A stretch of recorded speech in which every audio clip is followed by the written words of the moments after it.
예, 오바댜의 말씀을 어제까지 살폈고요. 저희가 이제 창세기 25장으로부터 큐티 말씀을 계속해서 이어가게 됩니다. 어, 오늘 본문의 큐티 제목이 아브라함의 죽음입니다. 아브라함의 죽음하면 이제 저희는 이제 모든 게 다 끝나는 마지막 지점으로 이해할 수 있겠지만 사실 본문은 어쩌면 본격적인 하나님의 구원 역사의 일하심의 시작점인 것으로 보여도 진배가 없는 본문이세요. 여러분 본문 가운데에서 1절 보시면 누가 죽었습니다. 사실은 그 앞절에서 23장에서 이제 사라가 죽어요. 자신의 정실 부인이었던 사라가 죽게 돼서 아브라함이 이제 깊이 슬퍼하며 울다가 이제 에브론이라고 하는 사람을 통해서 막벨라 굴을 사게 되고요. 거기에 사랑하는 아내 사라를 먼저 장사한 후에 그 다음 스토리가 요거예요. 물론 이제 그 스토리 이전에 23장에서는 이제 자기의 어머니 사라를 여인 아들 이삭의 결혼 과정의 스토리가 매우 상세하게, 그것도 엘리에셀이라고 하는 늙은 종을 통해서 하나님 앞에서 매우 신앙적인 여정 안에서 주도 면밀하게 바로 자신의 며느리 리브가를 얻게 되는 스토리가 24장까지 쭉 이어지게 되거든요. 그리고 나서 본문의 시작은 아브라함이 후처를 맞이했다라고 하고는 그 낳은 자식 이름을 쭉 나열하다가 갑자기 아브라함이 죽습니다.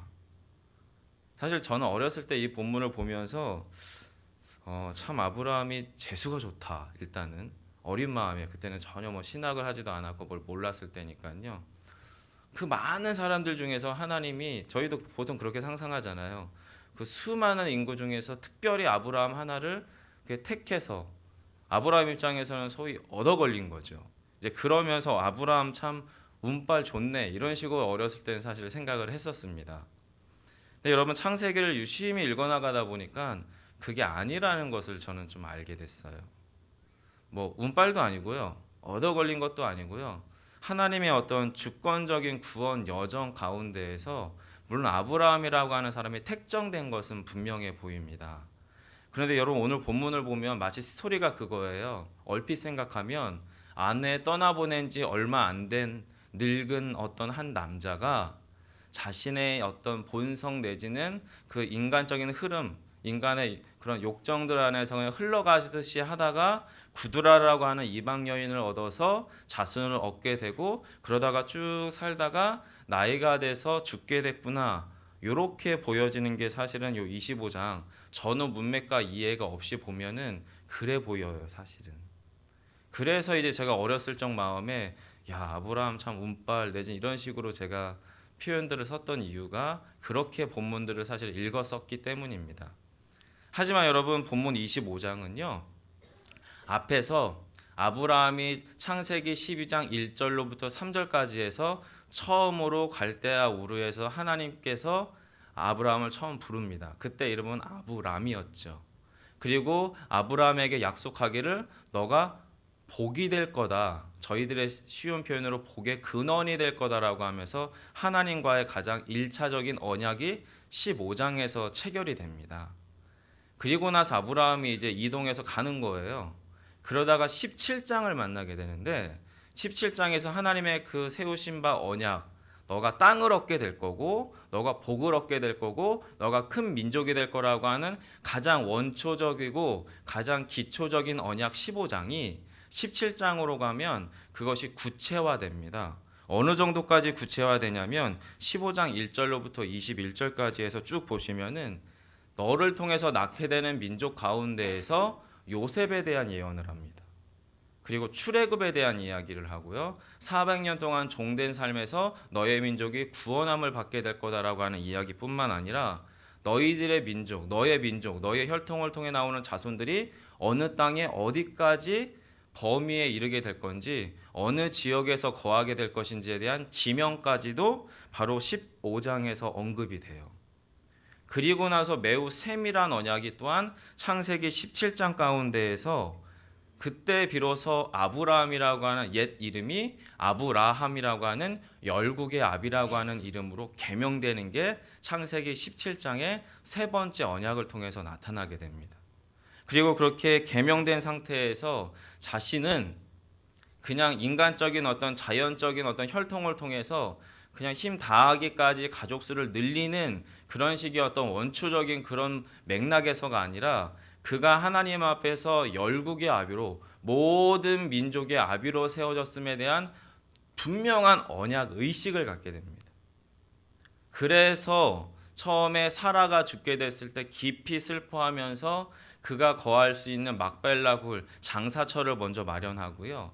그리고 자신의 후세가 됐을 거라고 철석까지 믿었던 다메섹 엘리에셀이라고 하는 종을 이제는 하나님께서 그 가운데서 자신의 약속된 혈통 이삭을 보내게 될 거라고 해서 깨닫게 된 후고 나서는 그 이삭의 짝이 될 리브가 자신의 아내 사라와 같이 동일하게 열국의 어미가 될 리브가를 자신의 민족으로부터 구해올 수 있도록 데리고 올 수 있도록 엘리에셀을 보내는 스토리가 24장에 나옵니다.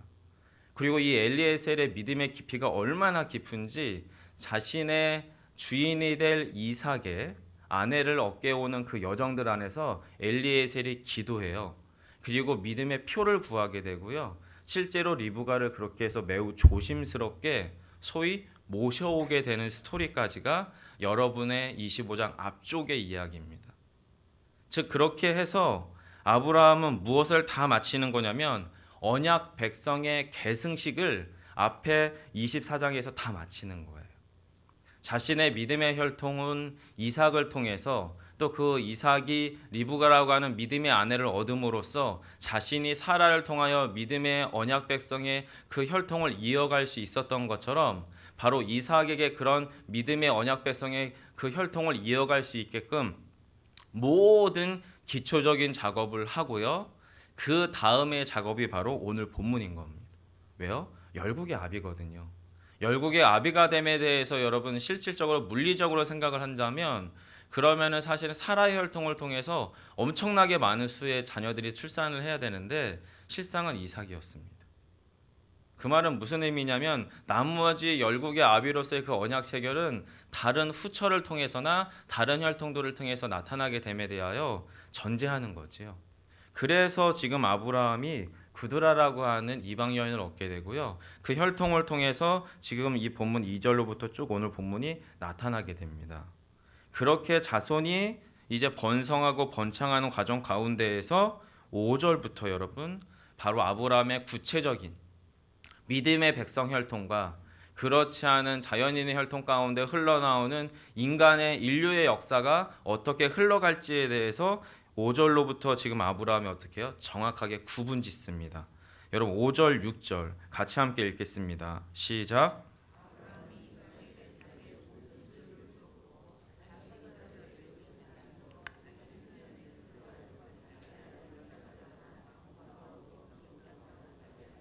네. 자, 자신의 모든 소유를 자신의 믿음의 후계자인 이삭에게 주고요. 또 일부의 재산들을 자기 서자들에게 재산을 주는 것까지는 뭐 자연스러운데 의도적으로 아브라함이 무엇을 결정하냐면 다른 혈통으로 난 자녀들을 어떻게 해요? 이삭과 구분 짓습니다. 그래서 동방으로 가게끔 만듭니다. 이삭과 떠나도록 만들어요. 거기까지가 아브라함이 이 땅에서 해야 되는 믿음의 사람의 행보였습니다. 다 끝났어요. 그래서 그때 아브라함의 향년이 175세였고 그의 나이가 높고 늙어서 기운이 다했다는 것은 마치 어제 밤 사이에 충전했던 배터리가 이제 휴대폰이 다 써서 깜빡깜빡하면서 꺼져가기 직전까지 다 소진된 상태. 뭐 아니면은 우리의 정말 어떤 이른 아침에 음식을 먹고 나서 체력으로 왕성하게 이른 아침부터 열심히 일하다가 밤쯤 됐을 때 기진맥진해서 쓰러져 잠드는 그런 깜빡깜빡 소멸하고 있는 상태와 같은 표현이 바로 8절에 기운이 다했다라는 말입니다. 즉 이 땅에서의 아브라함의 사명을 아브라함이 다 이룬 것을 그가 안 겁니다. 자신의 때를 안 거죠. 그래서 8절에서 그가 어디로 돌아가냐면 자신의 돌아가야 될 곳 막벨라 굴로 돌아갑니다. 더 정확하게는 하나님께로 돌아가요. 반면에 그렇게 해서 본문 보시면 10절, 11절에서 이삭에 대한 이야기가 나오고요. 이삭에 대한 이야기는 조금 이따 한 번 더 보고요. 이어서 12절로부터 18절까지 해서 이스마엘의 족보가 나오죠. 이삭과는 다른 혈통이죠. 믿음의 혈통이 아닌 그냥 자연인의 혈통입니다. 나중에는 이삭의 혈통과 역사적으로 갈등하고 분쟁하면서 역사를 만들어가게 되는 혈통인데 그 역시도 기운이 다해 죽지요. 그게 17절이거든요. 제가 읽어드리겠습니다. 이스마엘은 향년이 137세의 기운이 다하여 죽어 자기 백성에게로 돌아갔고 어떻게 됩니까? 어디로 돌아갑니까? 자기 백성에게로 돌아갔다. 여러분 창세기를 기록한 저자가 의도성을 갖고 있습니다. 첫사람 믿음의 첫 조상 아브라함은 자신의 열조에게로 돌아갔다라고 표현을 하고요. 열왕기서를 읽어보셔도 거기에도 역시 열조라고 하는 표현을 쓰지요. 반면에 지금 이스마엘은 어디로 돌아갑니까? 자기 백성에게로 그냥 하나님 없는 그냥 우리의 삶의 일상의 역사 가운데로 그냥 되돌아갔음에 대한 표현법이 17절에 보면 자기 백성에게 돌아갔다라는 말입니다. 아브라함은 이 땅에서 자기의 믿음의 사람의 사명을 다 이룹니다. 그리고 나서 그렇게 자신의 믿음의 삶에 돌아가야 될 본향 바로 그곳 자기 열조로 돌아가고 나서 그 언약 체결이 누구에게로 연결되냐면 그게 11절이죠. 그래서 11절도 이렇게 시작합니다. 아브라함이 죽은 후에 하나님이 그의 아들 이삭에게 복을 주셨고 이삭은 부엘라 헤로이 근처에 거주하였더라. 사랑하는 성도 여러분, 이 본문은 매우 일상입니다. 한 남자가 있었어요. 사랑한 아내를 떠나보냈습니다. 그리고 후처를 둡니다. 그리고 자녀를 낳았습니다. 그리고 죽었습니다. 인간의 역사 하나만 본다면 그냥 그런 이야기입니다. 하지만 그 앞에 스토리들, 아브라함을 하나님이 만나주셨어요. 아브라함과 하나님께서 믿음의 언약을 체결하셨어요. 그리고 그 믿음의 언약 가운데서 이 땅에서 분투하는 삶을 살아내고 여러 가지의 실패와 연약함들도 아브라함은 가지고 있었어요. 그럼에도 불구하고 그가 12장, 15장, 17장들을 통해서 하나님의 그 언약이 구체적으로 이 땅 가운데서 어떻게 성취될지에 대한 하나님의 뜻하심과 말씀하심, 계시하심을 충분히 듣습니다. 그리고 자신의 삶이 믿음의 여정길 가운데 올라와 있음을 아브라함이 그의 인생 전반에서 이제 깊이 깨닫기 시작합니다. 비록 그의 삶은 그냥 만나고 먹고 자고 자녀 낳고 하는 평범한 일상 같아 보이지만 실상 그 일상은 믿음의 여정이었었던 거지요. 자, 여러분의 삶은 어떻습니까? 저희는 열조에게로 돌아갈까요? 아니면 자기 백성에게로 돌아갈까요? 저희는 뭔가 특별한 삶을 살아가는 것도 아니지 않습니까? 저희 역시도 오늘 하루 새끼를 잡수시게 될 거고요. 아침부터 이른 아침에 성실하게 땀 흘리고 수고하며 살아가시게 될 거고요. 그리고 해가 질 무렵에는 피곤하여서 우리 역시도 잠자리에 눕게 될 것입니다. 그냥 그렇게 살아가는 인생 다 똑같습니다. 그럼 우리의 인생의 결정적인 차이점은 누가 만들어낼까요? 어떻게 만들어질까요? 하나님이 만드십니다. 우리의 삶이 믿음의 여정 되게끔 하시는 분은 하나님이세요. 여러분, 하나님과 여러분을 만나신 그 믿음의 첫 시작점, 하나님이 이 땅에서 여러분을 이 땅에 부르시고 이 땅에서 삶의 여정을 살게 하신 후에 여러분의 삶이 어떤 믿음의 사람의 여정이 되게 하실지에 대한 우리의 분명한 자기 점검들이 있었으면 좋겠습니다. 저희 첫 번째 딸아이가 윤하라고 하는 이름을 갖고 있어요. 자손 윤자에 크게 열릴 하자. 사실은 제가 창세기 이후 24장, 25장, 26장 쭉 가다 보면 이제 자신의 정말 큰 산과 같은 아버지 아브라함을 떠나보내게 되잖아요. 그리고 이삭이 많이 이렇게 움츠려들게 돼요. 그리고 부엘라 헤로에서 정착하는 과정 가운데에서 우물을 파면 빨 때마다 블레 사람들이 와서 계속 그 우물을 빼앗습니다. 그때마다 이삭이 무슨 이유인지 모르겠는데 원래 그 고대 시대에서 우물을 빼앗긴다는 것은 죽음을 의미하는 거기 때문에 목숨 걸고 싸워서 그 우물을 지켜야 되거든요. 근데 계속 양보를 합니다. 그러다 최종적으로 그가 더 이상 다툼과 갈등이 블레셋 땅 가운데서 생기지 않았을 때에 거기에 정착을 하게 됩니다. 그리고 거기서 내가 이제야 여기에서 번성하리라 르호봇이라는 단어를 고백해요. 저의 딸아이의 이름은 사실 그 본문 묵상하면서 지은 이름입니다. 자손윤자에 크게 열릴 자, 하자. 여러분, 저는 목사예요. 목사라서 이런 이름을 지었다라고 볼 수도 있겠지만 제가 어렸을 적에 그냥 뭐 없이 치기 어렸던 시절이면은 그냥 아브라함이 부러운 사람에 불과했었겠지만 저에게 있어서 아이의 이름을 그렇게 지었던 저의 솔직한 의도는 저희 딸아이를 통하여 하나님께서 그의 인생을 통해 믿음의 가정을, 믿음의 세대를 어떻게 열어가실지에 대한 저 나름의 신앙의 고백입니다. 그래서 아이의 이름을 그렇게 지었어요. 르호봇이라는 단어를 저 나름대로 한자로 풀어서. 잘했죠.